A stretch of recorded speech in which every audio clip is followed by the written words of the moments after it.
A little bit of breaking news on this beautiful Tuesday. Brian Kelly has found his special teams coordinator for the 2023 season.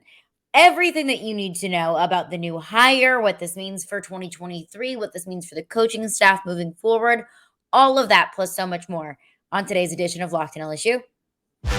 You are Locked on LSU, your daily podcast on the LSU Tigers. Part of the Locked On Podcast Network. Your team every day.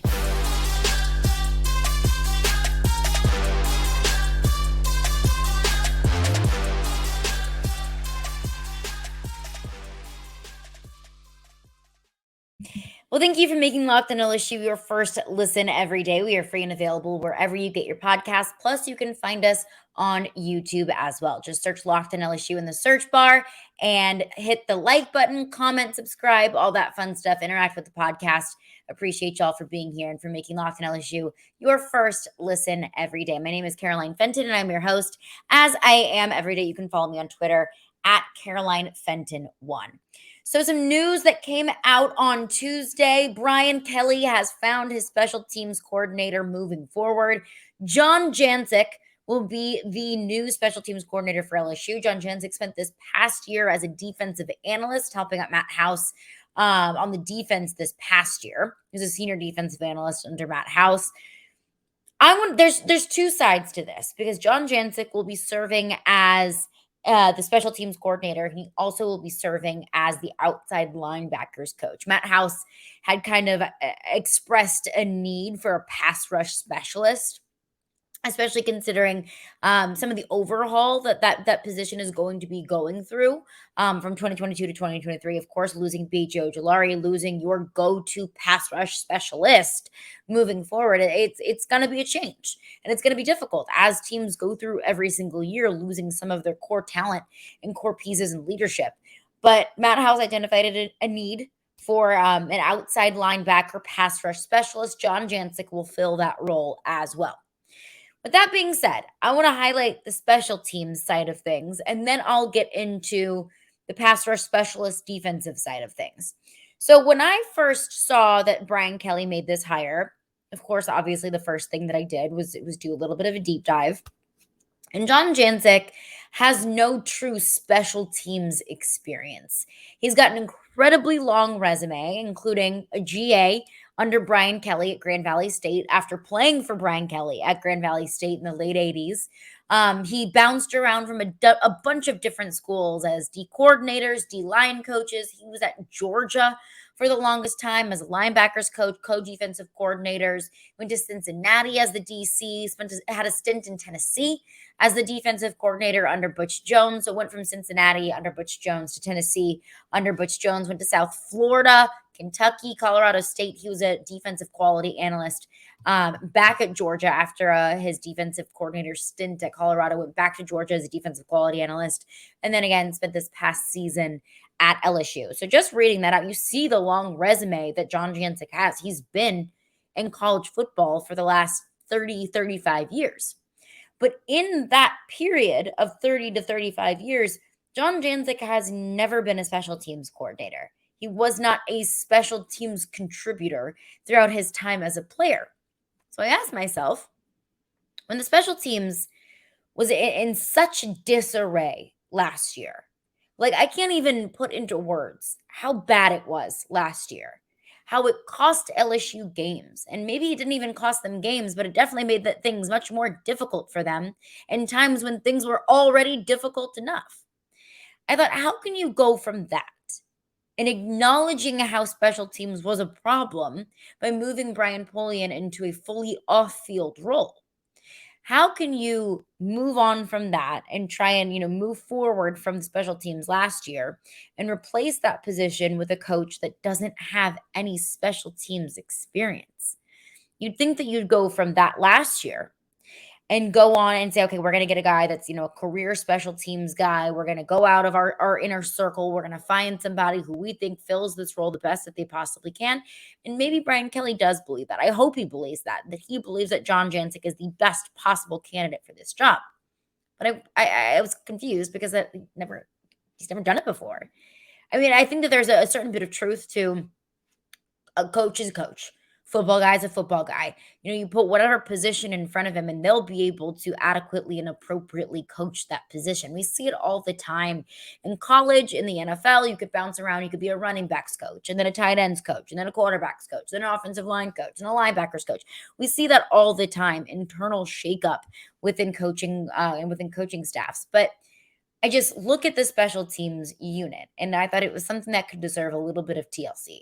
But also, with that being said, Brian Polian had 15 plus years of special teams coaching experience. So, I mean, what does that matter? I guess, Brian Polian heading and captaining a pretty god awful special teams unit this past year after being involved with special teams for nearly 20 years as a college coach. So, what could that possibly mean? But my thing with John Jancek is can you coach up your guys? Can your punt returner catch a football and field a football? Can you coach your guys that if the field goal gets blocked, that's a live ball and you need to go after that ball? Because clearly that was not something that was coached by Brian Polian, a la the SEC championship. And Brian Kelly, a lot of Brian's going on here. Brian Kelly addressed some of the special teams issues. This was after the Tennessee game. So, of course, the opening kickoff was muffed. And that's when really the special teams woes were on full display. And we were getting to the point where I was like, okay, this is just absolutely freaking ridiculous. And this was Brian Polian on some of the Brian Kelly about some of the special teams adjustments or changes and woes that they were going through this past year. Special teams, and just kind of picking up on your drift here, is that a lot of it is execution, but special teams seems to be something different each week. Going back to my first question, is it still just a learning process of who can do what and their ability to execute what they're asked to do on special teams, or in your review, has there been a larger issue that kind of seems to be repeating itself? Well, look, I mean, the areas that are pretty clear, you watch the game, right? I mean, we got to field the football and we got to tackle in space.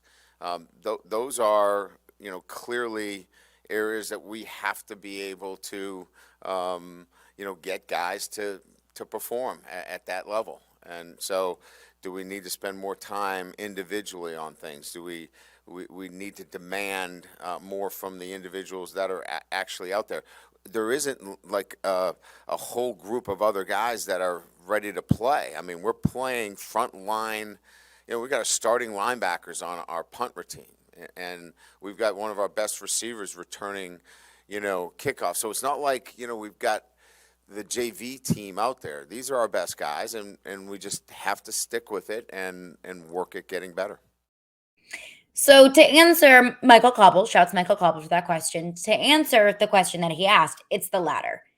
You're seeing the same things happen over and over again. And I know this is all things that we all already know, but I go back to, Brian Kelly's point about we've got starters on special teams. It's not like we've just got some, fourth or fifth string scrubs out there on special teams. We've got our starters out there, and they're still not executing. And that, to me, comes back to coaching.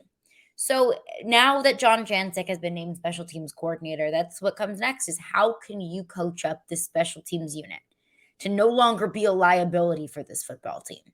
I don't need this special teams unit to be one of the best in the country. That'd be great. I'd always take that. But the bar is on the floor for me. Can you just coach these guys up to catch a punt? Can you coach these guys up to field the football? Can you block for your field goal kicking team, whatever it is? Just coach him up. And that is the job at hand for John Jancek. But that's only one half of his role. He also will be filling in as an outside linebackers coach. I want to get into what that looks like coming up next. But first, I want to tell you about Built Bar.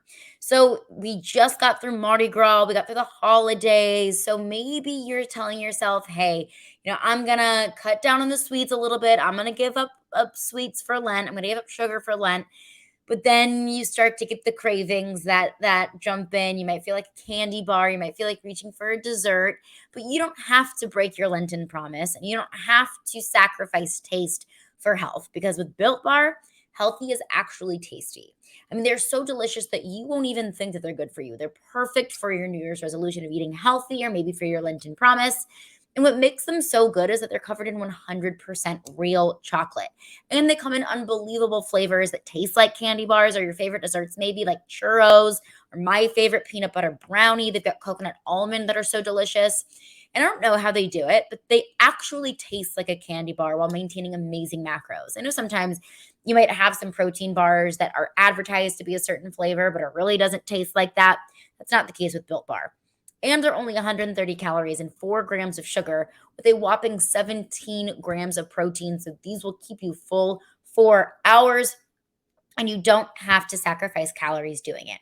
And now the best part, you don't have to wait around to get a box. So for years, we've been telling you about getting Built Bar at Built.com, which you absolutely still can do. Or you can head to Walmart, go to the pharmacy section, grab yourself a box of Built Bars. You can pick up a 4-bar box of cookies and cream, double chocolate, or the coconut puffs. The coconut puffs are delicious. We were even talking about it in our Locked On group message today, how much we love the puffs.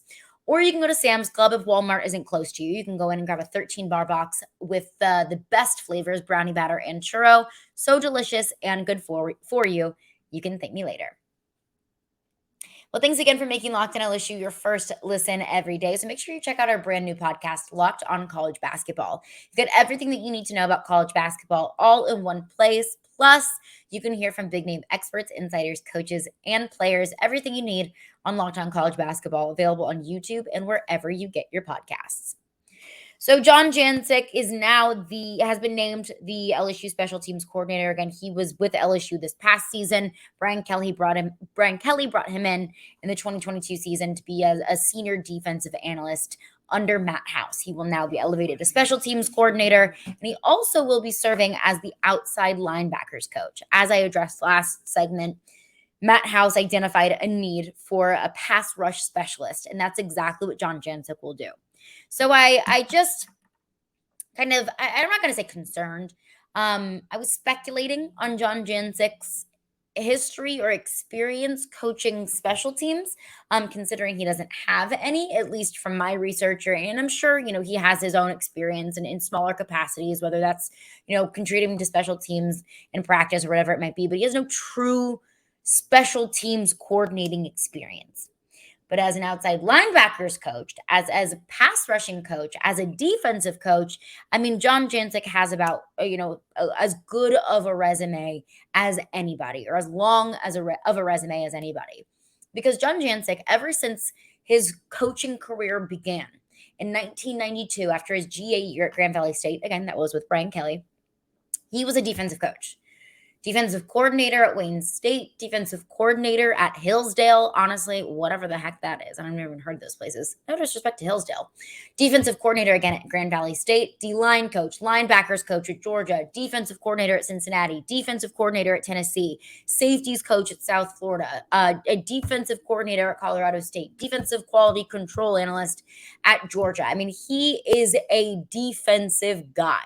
He was a defensive lineman in his playing career under Brian Kelly at Grand Valley State. He is a defensive coach. And looking at his history with pass rushers and with outside linebackers, I look at his most recent experience going before LSU. He was with Georgia in 2020 and 2021 as a defensive quality control coach. In 2020, Georgia had the number 12 ranked defense in college football. And also, I'll always say this whenever I bring up the 2020 season, I always look at that year with an asterisk. Players could have opted out. You played fewer games that season. It was a wonky season. You could have had guys out for COVID, in and out for COVID. While that is, it's a year to consider, and it's absolutely, being the 12th ranked defense in college football isn't something to scoff at. I always look at that year with a little bit of an asterisk.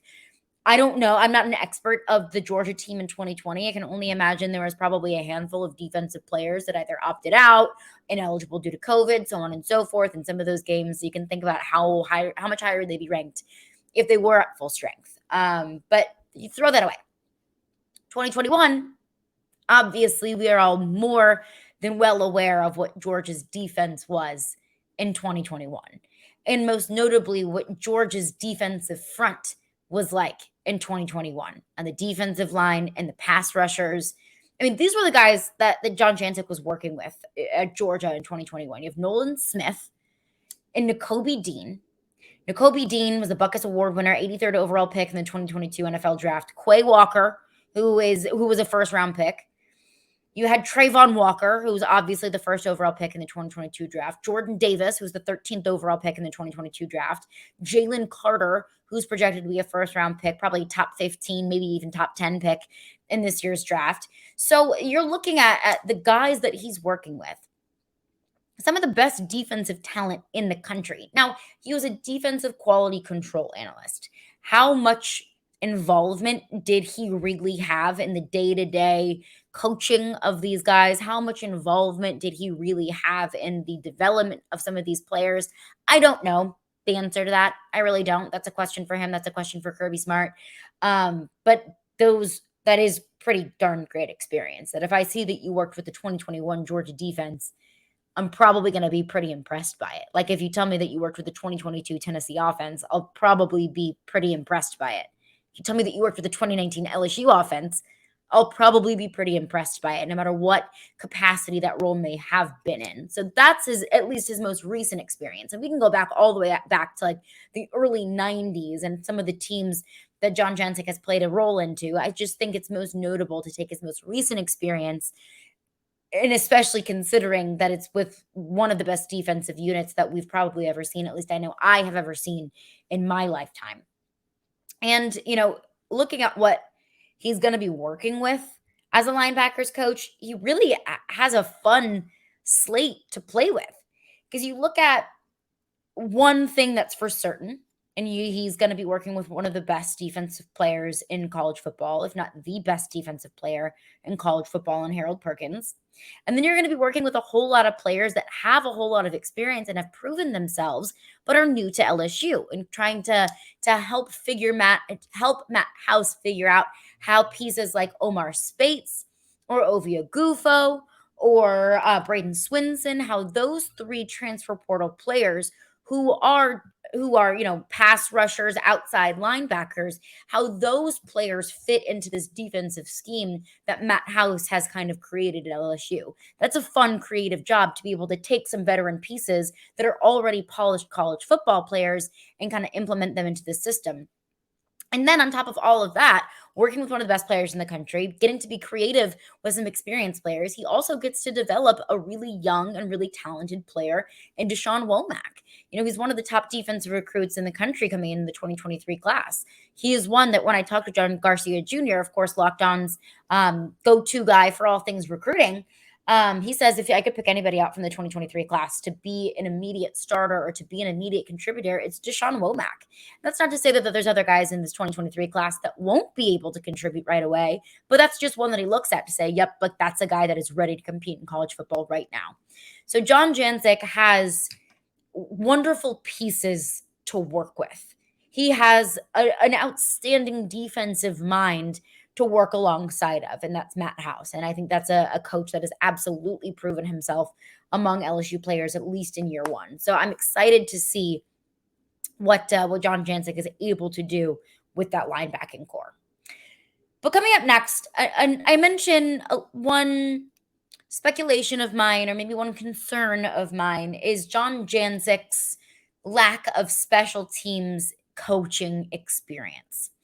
And I think that there's another concern that I don't necessarily have, but a concern that maybe you don't necessarily have, but a concern that I kind of want to address now, given some of the trends that we've seen with Brian Kelly and his coaching staff.